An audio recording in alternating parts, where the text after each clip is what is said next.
मुस्लिम league नून के senior रहनुमा शाहिद खाकान अब्बासी की मारूफ सहाफ़ी जावेद चौधरी से हुई मुलाकात का अहवाल जावेद चौधरी ने कॉलम में किया है, जिसमें कुछ तारीखी हकाइक सामने आए हैं। जावेद चौधरी ने पूछा, क्या ये दुरुस्त है कि सन 2000 में सऊदी आर्मी चीफ ने आपको जनरल परवेज मुशर्रफ से रिहा करवाया था? जिस पर उन्होंने कहा कि मेरे ससुर जनरल मोहम्मद रियाज DGISI रहे हैं। ये 1979 में ऑन ड्यूटी इंतकाल कर गए थे। जनरल रियाज जवानी में अमेरिका में आर्टिलरी कोर्स कर रहे थे। वहाँ इनके साथ सऊदी ऑफिसर्स भी थे। ये इन्हें कोर्सेज में हेल्प करते थे। इनमें से एक अफसर 2000 में सऊदी अरब का आर्मी चीफ बन गया। ये जनरल परवेज मुशर्रफ की दावत पर पाकिस्तान के दौरे पर आया और मेरे ससुराल विजिट पर गया। मेरी सास से इनकी मुलाकात हुई तो उन्होंने मेरा जिक्र किया। वो सीधा जनरल परवेज मुशर्रफ के पास पहुंचा और उनसे कहा कि मैं शाहिद खाकान अब्बासी को अपने जहाज में अपने साथ लेकर जाऊंगा, आप इसे फौरी तौर पर रिहा करें। GHQ में सिचुएशन पैदा हो गई।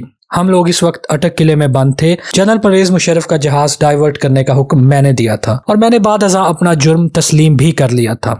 मैं मरकजी मुजरिम था, लेकिन general Pervez Musharraf Saudi army chief को नाराज करने की पोजीशन में नहीं थे। लिहाजा ISI के ऑफिसर जेल में मेरे पास आए। ये मुझे निकालना चाहते थे, मगर मैंने इनकार कर दिया। ये लोग इसरार करते रहे, यहाँ तक कि मैंने सऊदी आर्मी चीफ के नाम खत लिखकर इनके हवाले किया। मैंने खत में इनसे दरखास्त की मैं अपनी मर्जी से जेल में हूँ और अगर मुझे आपकी मदद की जरूरत पड़ी तो मैं आपसे दोबारा राब्ता करूंगा, और यूं ये मामला टल गया। जावेद चौधरी ने पूछा, आप फिर किसकी सिफारिश पर रिहा हुए? ये बोले, मैं शहबाज शरीफ और गौस अली शाह लांडी जेल में बंद थे। 9 दिसंबर 2000 की शाम ISI के लोग मियाँ शहबाज शरीफ को लेने आए। शहबाज साहब ने जाते वक्त गौस अली शाह का सेल खुलवाया। ये रो रहे थे और इन्होंने अपना सर गौस अली शाह के कदमों में रख दिया। ये इनसे बहुत शर्मिंदा थे।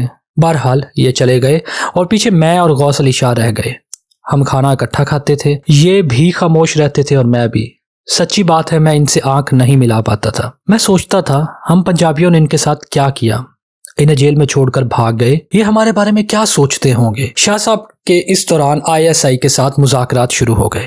उन्होंने मुझसे मशवरा किया। मुझे कहा जा रहा है आप 10 साल सियासत ना करने का हल्फनामा दे दें, हम आपको छोड़ देते हैं। मैंने इन्हें कहा आप 50 साल लिख कर दे दें, मगर इस अकूबत खाने से निकले।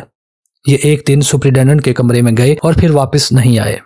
मैं समझा इनकी डील हो गई है, लेकिन चंद दिन बाद पता चला इन्हें MPA हॉस्टल के सर्वट क्वार्टर में गटर के पानी में कैद कर दिया गया है। ये नैब का खौफनाक सेल था। मैंने अपनी हमशीरा सादिया अब्बासी को फ़ोन किया।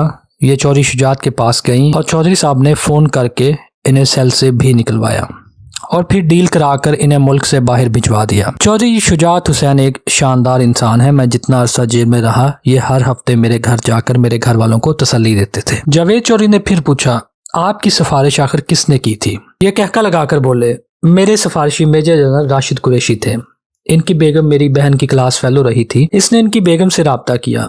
बेगम ने जनरल राशिद कुरैशी से बात की और राशिद कुरैशी ने जनरल परवेज मुशर्रफ को राजी कर लिया। जनरल मुशर्रफ के साथ मेरा एक और ताल्लुक भी था और वो ताल्लुक भी इस मुश्किल वक्त में काम आया। नाज़रीन, सियासी TV से जुड़े रहिए, क्योंकि इस मुलाकात का अगला पार्ट भी आपकी खिदमत में पेश किया जाएगा। और हमारे चैनल को अभी तक आपने अगर लाइक, शेयर और सब्सक्राइब नहीं किया तो आपसे दरख्वास्त है कि ज़रूर कीजिए, ताकि आप हमारी आने वाली वीडियोस के साथ मुंसलिक रहें। शुक्रिया।